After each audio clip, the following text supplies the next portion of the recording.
자, 안녕하십니까. 더블투자클럽의 아나키스트 오원석입니다. 오늘부터는 이제 우리 미국 대선도 이제 좀 있으면 끝나죠. 끝나고 앞으로의 우리나라 대선에 관련된 종목들, 인물주에 대해서는 아직은 뭐 언급할 시점은 아닌 것 같고요. 우리가 물론 인물주가 먼저 움직일 겁니다. 하지만 정책주들, 대선에 공약이 나올 수 있는, 항상 공약이 나와왔고요. 그런 종목들, 이미 시장에서 알려져 있는 종목들 있죠. 그 중에 일자리 관련된 종목들 한번 몇 가지 살펴볼까 합니다. 많기 때문에 너무 많이는 못 보고요. 한 5종목 정도 빠르게 한번 보도록 하겠습니다. 그냥 제 의견일 뿐이고요. 100% 제 사견입니다. 그냥 참고만 해주시고 상승이나 뭐 하락을 제가 염두에 둬서 얘기하는 건 아니고요. 추천은 더군다나 아니라는 점 말씀을 드리고 싶네요. 그냥 현 시점에서 이제 자금이 제약바이오에서 키트주에서 어디로 갈 것인가. 내년에 보궐선거가 있고요. 보궐선거 끝나면 이제 바로 대선이죠. 2021년 3월 8일입니다. 그렇기 때문에 대선주에 대해서도 관심을 가져야 되지 않겠냐라는 생각이 제가 들고요. 그렇게 아직은 코로나19에 대한 이슈는 여전히 살아있다는 점, 그리고 코로나 이슈에 대해서 많이 경계를 해야 되고, 우리 국민들이 어쩌면 또 한 번의 고통이라고 해야 되죠. 네, 그런 거를 감수해야 될 부분이 올 수도 있을 것 같아요.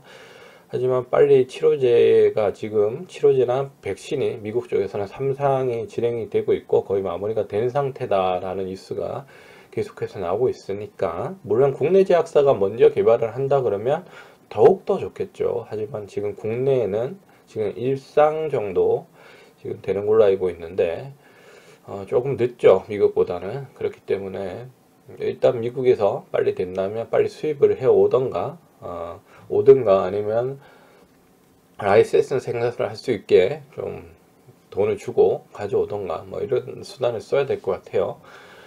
백신을 확보하고 치료제를 확보하고 안 하고의 차이는 분명히 날 겁니다. 분명히 날 거고, 어쩌면 공약의 차이가 날 수도 있을 것 같아요. 거기서 그런 점도 유념해 주셔야 될 것 같다는 점 말씀드리겠고요. 그리고 미국의 대선 관련해서 우리나라 시간으로 수요일이죠. 4일에 오후 2시쯤 되면 모든 투표가 끝납니다. 이미 그 전부터 아마 윤곽은 잡히지 싶어요. 네. 왜냐하면 다른 쪽은 투표를 하고 있는데 미국은 다 그 시간대가 다르죠. 네, 다르기 때문에 중국과 달리요. 네. 다르기 때문에 이쪽에서는 투표하고 있는데 저쪽에서는 개표를 하고 있어요. 출구조사 발표가 나고 있고, 그런 점으로 봐서는 2시쯤 되면 그 이전에라도 출구조사의 발표는 날 겁니다. 날 거니까 어느 정도 방향성은 나와줄 것 같고요. 그동안의 변동성은 충분히 있을 거라 생각이 듭니다. 특히나 이 미 대선이 나오는 날, 결과가 나오는 날은 변동성이 굉장히 클 거예요. 하지만 그 이후에는 변동성이 그렇게 크진 않을 것 같다라는 생각이 들고요. 그리고 미국 시장이나 국내 시장은 우상향으로 갈 가능성이 좀 높지 않을까라는 생각이 듭니다. 바이든이 되든 트럼프가 되든 바이든이 되든요. 아무튼 그렇게 말씀을 드리겠고요. 이제 본격적으로 이 일자리 테마주, 일단 뭐 시총이 제일 큰 사람인 HR을 한번 볼게요. 사람인 HR의 주봉이고요. 사람인 HR은 2012년도에 상장을 했고요. 여기 보시면 12년 2월 21일이죠. 상장을 해서 그해 대선이 있었죠. 12년도 12월 19일에 대선이 있었죠. 한 7월까지는 빠지다가 그 이후부터 급등이 나오는 모습이 볼 수 있을 겁니다. 이 정치 테마주들, 특히나 이 공약주들은 12월까지 끌고 가지 않습니다. 절대로. 그 전에 고점을 찍고 내려옵니다. 내려온다는 점 항상 체크해 보셨으면 좋겠고요. 이때의 모습, 그러니까 18대 대선이죠. 박근혜 전 대통령이 당선이 됐던 그 해입니다. 그 해의 흐름이고요. 상장을 했던 첫 해이기도 하고요. 그때 흐름은 이런 고점을 찍는 바닥권에서 흐름이 이렇게 올라가는 모습. 2015년도에는 뭐 딱히 뭐 이슈가 없었지만 아무래도 일자리에 대한 관심도가 높아짐으로써 그때 일자리 공약해서 많이 나왔었죠, 뉴스가. 그래서 이렇게 고점을 또 찍었다는 점 말씀드리겠고요. 2017년도에는 문재인 대통령 19대 대선이 있었죠. 5월 달에. 근데 이때는 탄핵 이후의 흐름이라서 뭐 크게 뭐 준비된 흐름은 아니다고 봐요. 사람인 HC처럼 이렇게 조금 무거운 종목은 좀 아니라고 보고, 하지만 우상향의 흐름 그리고 급등의 흐름은 나와줬어요. 하지만 전 18대 대선보다는 크게 나오진 않았어요. 크게 나오진 않았고, 탄핵이 된다 안 되나 할 때 이때의 모습은 굉장히 저점을 찍고 올라가는 모습은 좋다, 이렇게 말씀을 드리고 싶네요. 현재 모습은 뭐 23,000원대 이렇게 나와 있는데 잘 뭐 저점을 잘 버티고 있는 것 같아요. 이렇게 보면 저점을 잘 버티고 있는 것 같고, 흐름은 뭐 괜찮다, 이렇게 말씀을 드리고 싶어요. 저점을 잘 견디니까요.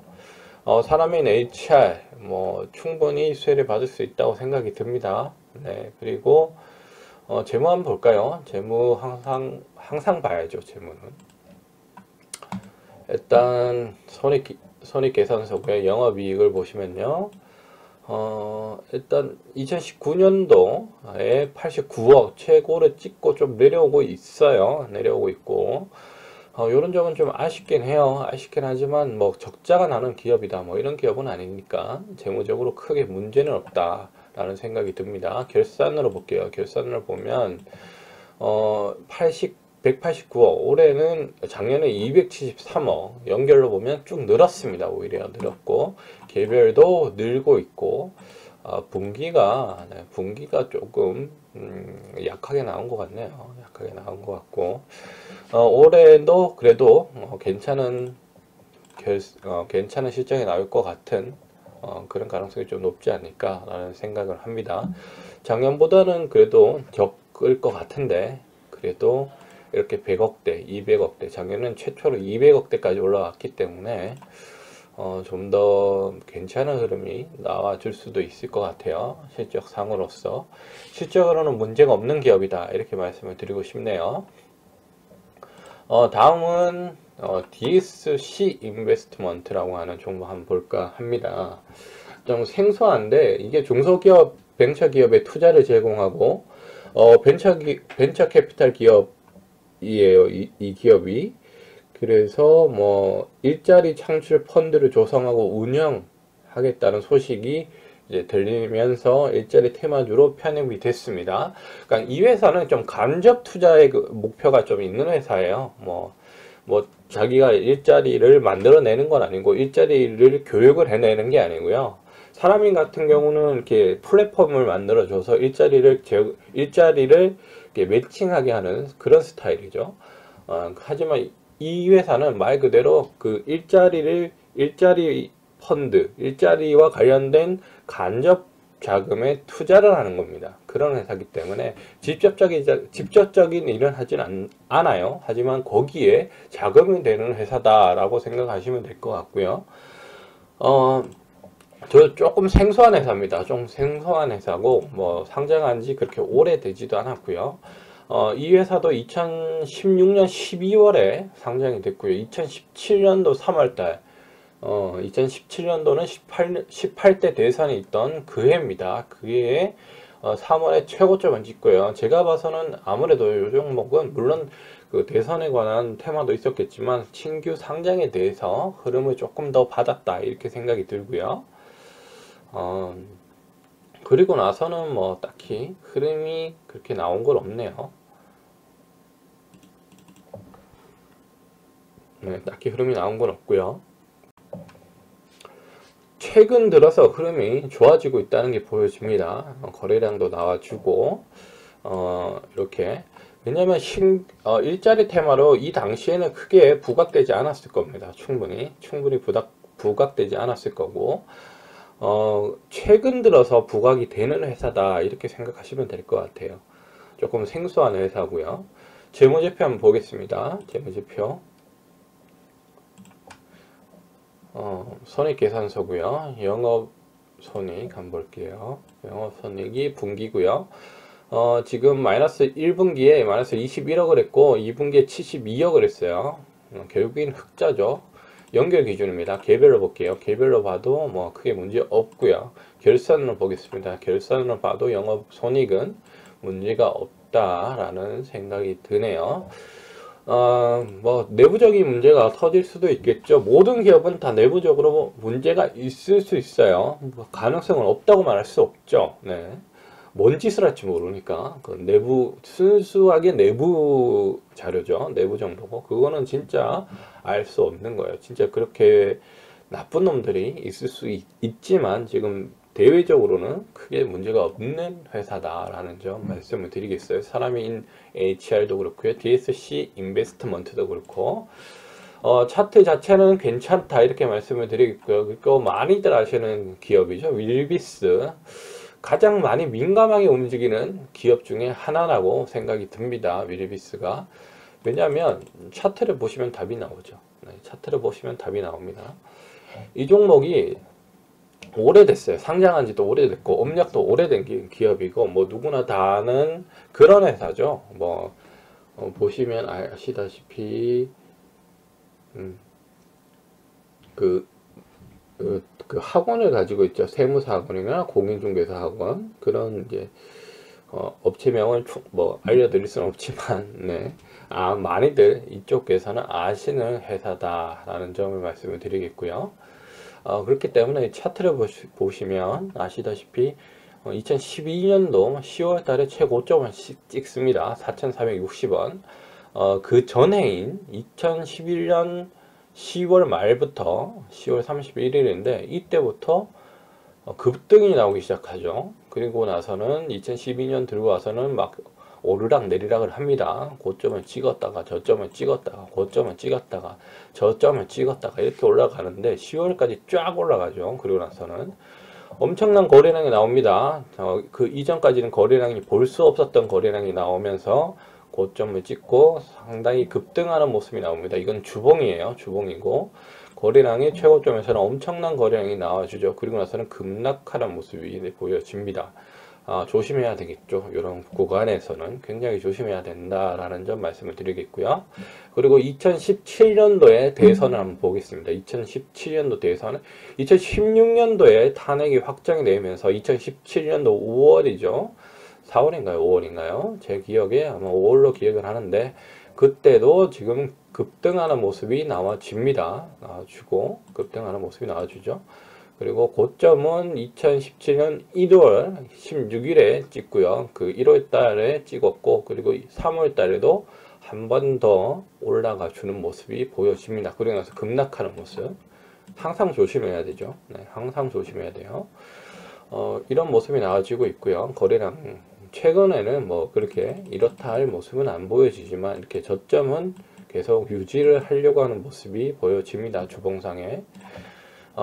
그래서 뭐 크게 문제는 없는 기업인 것 같고 가장 민감하게 움직이는 기업인 것 같아요. 지금 세 종목을 봤는데 윌비스 포함해서 그 중에 가장 민감하게 움직이는 종목이 아닐까 합니다. 왜냐하면 오래전부터 업력이 있고 상장한 지 오래됐기 때문에 일찌감치 일자리 관련주로 들어와 있던 종목이다 이렇게 생각을 하시면 돼요. 그래서 아무래도 다른 종목보다는 좀 더 민감하게 움직인다 이렇게 보시면 될 것 같고요.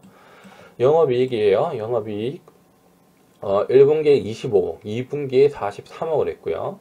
연결 기준이에요. 그리고 개별로 보겠습니다. 개별론 1분기에 24억, 2분기에 23억 마이너스, 결국엔 플러스 1억이죠.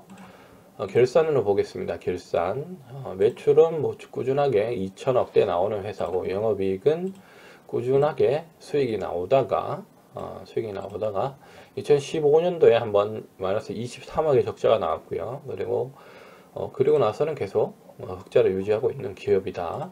연결로 보겠습니다. 연결로 보면 작년에 197억이라는 굉장히 큰 손실액을 냈고요. 아무래도 이거는 외관법이 강화되면서 털어야 될 물량을 턴 것 같아요. 물론 외관법은 2018년도 회계 기준부터 강화가 됐지만 제가 봤을 때는 2019년도에 아마 많이 턴 것 같습니다. 많이 턴 것 같고요. 일단 작년에는 적자가 크게 났다는 점 유념해 주시고, 분기로는 지금 연결 기준으로 마이너스 43억 2억이 나왔고, 개별 기준으로는 플러스 1억이라는 점 말씀을 드리고 싶네요. 1분기 2분기 합쳐서 연결은 좋지 않습니다. 연결은 좋지 않고요. 하지만 뭐 3분기 때는 좀 더 좋은 모습이 나오지 않을까라는 기대를 해볼 수 있죠. 왜냐하면 일자리에 대해서 굉장히 정부에서 투자를 많이 하고 있고, 정책에 대해서도 많이 하고 있고, 지금 코로나19로 인해서 많은 어려움들이 있죠. 그리고 사실 타격이 많이 받았죠. 국민들이 일자리 잃으신 분도 많을 거고, 어쩌면 윌비스라던가 아니면 서민의 HR이라던가 아니면 DSC 인베스트먼트라던가 이런 기업들 다 일자리와 관련된 종목들이 어쩌면 이런 불황에 좀 더 수익이 날 수 있다는 점, 그 점이 어떻게 보면 좀 안 좋은 점이죠. 사실은 좋은 점은 아니고, 아무튼 기업 자체적으로는 뭐 그렇게 나쁜 환경은 아닌 것 같아요. 그렇다고 보면 될 것 같고요. 그리고 메가 MD, 잘 아시는 메가스터디를 아실 거예요. 그와 관련된 회사고요. 메가 MD. 지금 메가 MD 같은 경우는 메가스터디의 계열사다 이렇게 보시면 될 것 같고, 메가스터디는 아무래도 수능 위주의 그런 거고, 메가 MD는 이제 종합교육, 윌비스랑 비슷합니다. 이제 실업교육 같은 거, 뭐든 그런 공인중개사나 아니면 그 주택관리사라던가 뭐 이런 걸 주로 하고 있고요. 그렇기 때문에 한 30개의 학원을 운영하고 있고, 연결법인 포함해서 7개의 온라인 교육 사이트와 30개의 학원을 운영하고 있고, 종합교육 과정을 구축하고 있고요. 뭐 IT 솔루션, 그리고 오프라인에서도 공무원 시험에 좀 집중되어 있는 모습이 보여집니다. 그렇기 때문에 이 메가MD도 충분히 일자리 테마에 저는 들어갈 수 있다라고 생각이 들고요. 상장된 지는 그렇게 오래되지 않았어요. 이 기업도 상장은 2015년도에 했지만 2015년도에 했는데 크게 뭐 오래됐다라고 하기에는 조금 무리가 있죠. 지금 2017년도 대선을 보시면요, 그때 2017년도 1월 9일에 최고점을 찍습니다. 이게 상장한 지 얼마 안 됐기 때문에 이 당시에는 그렇기 때문에 한 1년 남짓됐죠. 1년 조금 넘었다고 봐야 되는데, 이런 모습을 봤을 때는 뭐 크게 뭐 일자리 테마에 편입이 됐다기보다도 상장빨과 일자리 테마의 영향이 같이 고루 있었다라고 판단하는 게 맞는 것 같고요. 2017년도 1월 9일 날 이렇게 올라갔고요. 이때는 뭐 아시다시피 문재인 대통령 19대 대통령 선거가 있었던 그 해입니다. 오히려 5월 달에는 이렇게 빠지는 모습이 보여졌죠. 항상 그 달, 그 대선이 있는 달, 그리고 그 전 달부터 빠지는 흐름이 나온다는 거 아셨으면 좋겠고요. 그리고 나서 흐름은 뭐 주봉인데, 뭐 저점을 2019년 8월에 찍었고, 그리고 여기 찍어 주는 모습, 거래량은 최근 들어서 많이 나오고 있죠. 많이 나오고 있고, 고점도 이렇게 흐르는 모습이 나와 줍니다. 그리고 나서는 이렇게 좀 급격하게 내려오는 모습이 보여지는데, 이거는 아무래도 코로나19의 여파, 그리고 뭐 좀 시장이 그렇게 좋지는 않죠. 사실 시장이 그렇게 좋지는 않고, 이렇게 보면 되게 급등락이 심한 종목이라고도 볼 수 있어요.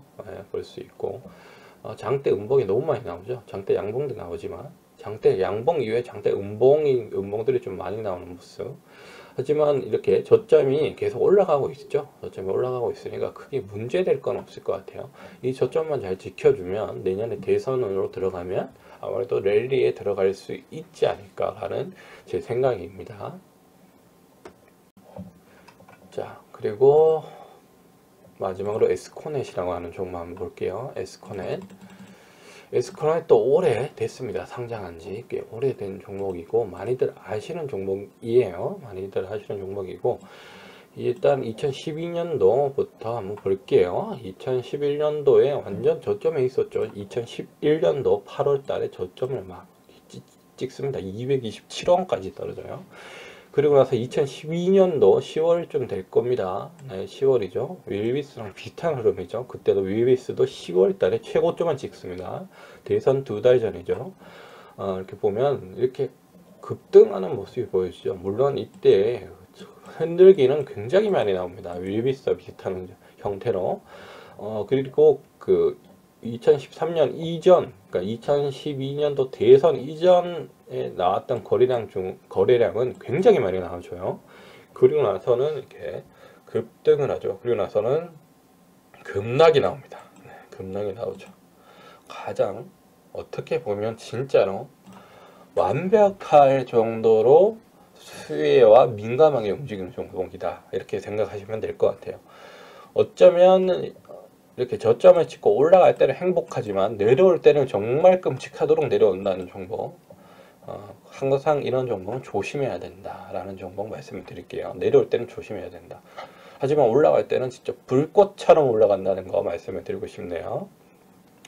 그러면서 2016년에 왔어요. 2016년도 탄핵이 어쩌고 저쩌고 나왔죠. 그리고 결국엔 탄핵이 됐고 그리고 나서 2017년도에 대선이 확정이 되죠. 네. 그렇기 때문에 그때도 이제 거래량이 엄청나게 나오기 시작합니다. 네. 민감하게 반응을 하죠. 그러고 나서 또 올랐다 내렸다 올렸다 내렸다 올렸다 내렸다 하면서 2017년 5월에 19대 대통령 대선이 있었죠. 근데 4월 3일 날 최고점은 찍습니다. 한 달 전이죠. 하지만 그 전에 한두 달 전쯤에 이제 거의 고점 부분에 오르죠. 그리고 나서는 급락하는 모습 어김없이. 네. 그렇기 때문에 항상 이렇게 양과 음이 있다는 점, 그리고 대응을 잘 하셔야 된다는 점 말씀을 드리고 싶어요. 최근 흐름도 나쁘진 않습니다. 이렇게 좀 주봉인데요. 이렇게 보면 2018년도, 2019년도, 그리고 2020년도 이렇게 저점이 2020년도에 최저점을 찍고 다시금 저점이 올라가는 모습이 보여지죠. 거래량이 굉장히 많이 나오고 있어요. 이건 조금 의심해 봐야 되지 않을까라는 생각을 합니다. 이 거래량은 지금 2016년 2월의 최고 거래량과 비슷합니다. 네, 그렇기 때문에 이 종목은 지금 조금은 제가 볼 때는 제 시선에는 조금은 이미 조금은 매집에 들어가 있지 않을까라는 생각이 들어요. 제 생각입니다. 참고만 하세요. 뭐 제가 뭐 이 종목에 대해서 뭐 엄청나게 잘 알고 이러진 않아요. 그냥 지금 있는 종목들, 제가 언급한 종목들은 그냥 대부분이 알고 계시는 일자리 테마주들의 몇 개예요. 몇 개. 뭐 수십 개가 되는데 그 중에 몇 개입니다. 몇 개고요. 그렇기 때문에 이 종목들의 특성, 제가 말씀을 드렸던 것처럼 항상 대선이 12월이었고 이번에는 5월이고 내년에는 3월이라는 점, 내후년에는 3월이라는 점, 차기 대선은 3월이라는 점 충분히 감안하셔야 될 것 같고요. 시기적으로 12월쯤이나 11월쯤에 최고가를 찍을 가능성이 높다. 이런 데이터를 보면요. 제 생각입니다. 제 생각이고요. 재무 한번 볼게요. 재무. 영업이익입니다. 영업이익이고요. 분기는 1분기, 2분기 적자 64억, 89억. 좋지 않죠. 연결 기준이고요. 개별로 보겠습니다. 개별은 조금 낫네요. 49억, 44억. 결산으로 볼게요. 결산 작년에 113억. 적자 났습니다. 네. 계속 꾸준하게 흑자가 나던 기업인데 개별에서 113억 적자가 났고요. 연결에서는 147억의 적자가 났습니다. 거의 2012년 이후로 계속 흑자가 나다가 147억의 적자가 나왔어요. 제가 말씀드리지만 이거는 제가 봐서는 외관법에 대한 어느 정도 영향이 있을 것 같아요. 있을 것 같고 비용 처리를 아마 다 털지 싶었던 것 같아요. 그렇게 해석하는 게 맞는 것 같고요. 왜냐하면 이렇게 180억, 190억, 170억 이렇게 적자가 나서 갑자기 147억의 적자가 났다. 윌비스도 그렇고요. 뭐 사실 그렇게 이해하기가 쉽진 않죠. 네, 그거 빼고는. 그러니까 기존에 있었던 비용을 한 방에 때려 넣었다 이렇게 생각하시면 될 것 같고요. 근데 올해 1분기, 1분기도 좋지는 않아요. 네, 작년보다 더 안 좋아요. 작년에는 1분기에 마이너스 19억, 2분기에 마이너스 18억 했는데 이번에는 마이너스 64억, 마이너스 89억을 하고 있어요. 그렇기 때문에 3분기에 어느 정도 실적 개선의 모습이 나와준다면 좀 더 핵심적으로 올라갈 수 있는 기업이 아닐까라는 생각을 합니다. 모든 기업들은 특히나 이 정시 테마주라든가 이런 일자리 테마주 그리고 대선 관련주들은 실적이 어느 정도 뒷받침이 되는 종목들이 견고하게 갑니다. 견고하게 가고 그게 더 어차피 오래 들고 가셔야 되기 때문에 좋은 종목들, 우량한 종목들, 재무적으로 크게 문제가 없는 종목들을 들고 가셔야 된다는 점을 꼭 말씀을 드리고 싶어요. 그렇기 때문에 제가 재무를 이렇게 보여드리는 거고요. 결산상으로는 크게 문제가 없는 종목입니다. 사실 작년에 적자 난 거 빼고는 계속 흑자가 났던 기업이고요. 그리고 코스닥 기업이기 때문에 개별로 봐는 게 맞고 3분기에 적자폭이 얼마나 감소하는지 그게 가장 중요하다 이렇게 말씀을 드리고 싶어요. 3분기 올해 토탈 재무도 봐야 되겠죠. 하지만 지금 흐름상으로 봐서는 크게 문제는 없는 종목인 것 같아요. 이 종목도 저점이 계속 올라가고 있다는 점, 그리고 대량의 거래량이 나오고 있다는 점, 이 점을 한번 유념해 보시는 게 좋을 것 같다 이렇게 말씀을 드리고 싶어요. 그래요. 오늘 지금 에스콘의 메가MD, 윌비스, 그리고 DSC 인베스트먼트, 사람인 HR까지 이렇게 살펴를 드렸고요. 이 포지션은 지금 만약에 관심을 갖고 지금 매수를 하고자 하시는 분들은 길게 보셔야 된다는 점 말씀을 드리고 싶어요. 그리고 잔파동이 분명히 나오고요. 그리고 되게 심리적으로 힘들고 고독하고 어떻게 보면 멘탈 붕괴가 일어나지 않아야 됩니다. 네. 이 일희일비 하면 안 되는 종목이다 이렇게 말씀을 드리겠고요. 이 종목 중에서 다들 재무 상태는 그렇게 크게 문제가 없고요. 다들 고만고만하고 재무적으로는 한 양호한 정도 수준의 기업들이니까 민감성을 보신다면 아무래도 시총이라던가 아니면 가격 이런 면에서 낮은 기업들이 좀 더 민감하게 움직인다는 점 알아두셨으면 좋겠고, 그리고 대선이 있는 달, 그 달을 중심으로 한 달에서 두 달 그 전에 고점이 나오는 경향이 조금 뚜렷하게 보인다는 점 말씀을 드리고 싶네요. 그리고 나서는 급락이 굉장히 빨리 나온다는 점, 손 쓸 수 없을 정도로 빨리 나온다는 점 꼭 말씀을 드리고 싶어요. 그렇기 때문에 대응을 제일 잘 하셔야 된다는 점, 크게 욕심을 그러니까 많이 벌었을 때, 많이 수익이 났을 때 그 이상의 수익을 바라보시는 거는 조금 문제가 있다라는 점. 그러니까 지난 차트를 보면서, 지난 대선을 보면서 급등했던 퍼센티지가 나와 있을 겁니다. 보시면요. 그걸 보시고 어느 정도 대략 예측이 가능할 거예요. 그렇기 때문에 그 정도 아니면 그거보다 밑으로 잡으셔서 바라보시는 게 좋을 것 같다라는 생각이 듭니다. 그래요. 사람인 HR 이런 종목들 대표적이죠. 네. 이렇게 일자리 관련해서 된 종목들, 대선에 관련된 종목들 한번 살펴드렸고요. 다시 한번 말씀드리지만 저는 그냥 제 사견을 100% 말씀을 드리는 거고요. 종목의 상승과 하락을 예측하지 않는 겁니다. 그냥 제 생각을 얘기하는 공간이고요. 네. 너무 답답한 지금 환경이고, 네. 그래서 한번 이 제약바이오 키트주들 이후의 흐름은 어느 쪽으로 갈까라는 생각이 한번 들어서 한번 살펴드렸습니다. 좀 더 시간이 가면 다시 한번 살펴드리는 기회가 올 수 있다고 봅니다. 그래요. 그때 가서는 좀 더 세밀하게 살펴드리도록 하겠습니다.